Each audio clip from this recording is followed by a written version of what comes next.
That night, my colleagues invited me to a hotel, telling me they arranged for some private entertainment to be sent to my room. I was about to turn and walk out when the doorbell rang. Standing outside was my ex-wife. The woman who had drained my love dry for the sake of her first love. The woman who, on our anniversary, had played out this very private booking fantasy with him. Damn, Austin, you lucky son of a bitch. Look at this one, she's gorgeous. After taking a few more lingering looks at my ex-wife, my colleagues reluctantly filed out of the room. The moment the door clicked shut, she slammed me against the wall. Her eyes were burning with rage. Austin, you have a hell of a nerve. You're calling for escorts now. You, she seethed, her voice dangerously low, belong to me. This is the last time. If I find out you've done this again, I'll personally make sure you never use it again. One.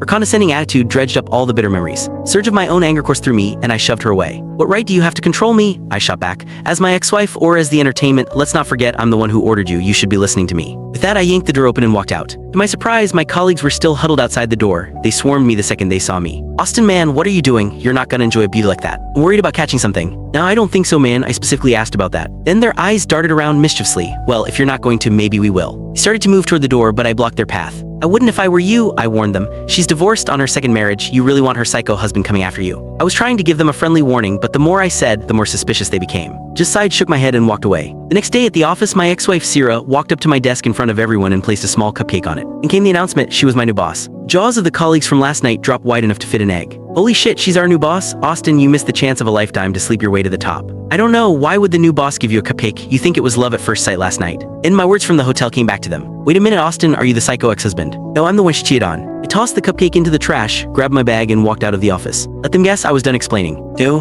I always thought that if I saw my ex-wife again, I would be filled with sorrow. But in reality, my heart no longer stirred for her, not even a ripple. Sarah and I were married for 5 years. They say most couples don't survive the 7-year itch. For us, it only took 5. 5 years of her relentlessly chipping away at my love for the sake of her high school sweetheart. The moment I finally gave up was on our 5th anniversary. I spent the entire day decorating our home, preparing a surprise for her. Turned out she had a surprise of her own, and it arrived first. That evening I received a video. Sarah was dressed in a skimpy French maid's outfit, knocking on a hotel room door. Hello, she cooed. I'm your private booking for the evening. Are you Mr. Luke? I am. Excellent, then I'll begin my service for you now. She spoke. Sarah knelt down between Luke's legs. What happened next was painfully obvious. My fingers trembled. This was her anniversary gift to me. How thrilling. A moment later, 2 dimly lit photos appeared on Luke's social media feed. Caption read, "Tonight you're my little kitten." I had Luke on my close friends list, so I got the notification instantly. A little kitten, how sweet. I immediately called Sarah. It rang for a long time before she finally picked up, her breathing ragged and uneven. What are you doing? I asked through clenched teeth. Working late. Just then, I heard Luke's heavy breathing in the background. And in that moment, the rage inside me evaporated, replaced by an unnerving, absolute calm. I was such a pathetic fool. Why did I even bother asking when I already knew? Was I that desperate to be lied to? Sarah, I said, my voice devoid of all emotion. Tomorrow morning, 8:30, the courthouse. We're filing for divorce. 3. The line went silent for a moment, then I heard a sharp cry of pain from Sarah. Finally, she shot back, her voice dripping with accusation. Austin, are you starting this again? Divorce? Seriously.